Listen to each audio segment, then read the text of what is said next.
ഏലിയാവിനെ പോറ്റിയ കാക്കയെ ചത്തുപോയിട്ടുള്ളൂ. പക്ഷേ ചത്തുപോകാത്ത ഇന്നും ജീവിക്കുന്ന ദൈവം നമ്മുടെ കൂടെ ഉണ്ടെന്ന് ഇന്ന് പകൽ എന്നയ്ക്ക് വേണ്ടി, നിങ്ങൾക്ക് വേണ്ടി, എന്റെ തലമുറയ്ക്ക് വേണ്ടി കരുതാൻ, പ്രവർത്തിപ്പാൻ ഒരു സാധ്യത മുമ്പിൽ ഇല്ലെങ്കിൽ പോലും ചിലത് ചെയ്യാൻ എന്റെ ദൈവം നമ്മുടെ കൂടെയുണ്ട്. സ്തോത്രം, ഹല്ലേലൂയ.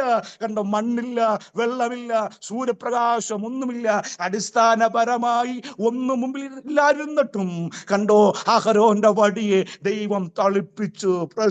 അത് പൂക്കാൻ തുടങ്ങി, അത് കായ്ക്കാൻ തുടങ്ങി. ഇന്ന് പകലിൽ ചിലടൊക്കെ ദൂത് കൈമാറുകയാ. സാധ്യതയില്ലാത്ത നിന്റെ വിഷയത്തിൽ മേൽ എന്റെ ദൈവം പ്രവർത്തിക്കാൻ പോകുക. നിന്റെ തലമുറ ഭാവിയെ ദൈവം ധന്യമാക്കാൻ പോകുക.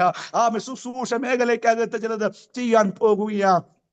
ഒറ്റപ്പെട്ട് ഭാരപ്പെട്ട് ശരീരമൊക്കെ ക്ഷീണിച്ച്, അയ്യോ ഞാൻ മറ്റൊരു ഭാരമായി മാറുമോ, എന്റെ തലമുറയ്ക്ക് ഞാൻ ഭാരമായി മാറുമോ എന്നൊക്കെ ചിന്ത ആരൊക്കെയോ ഭാരപ്പെടുന്നു. ഒരു കാര്യം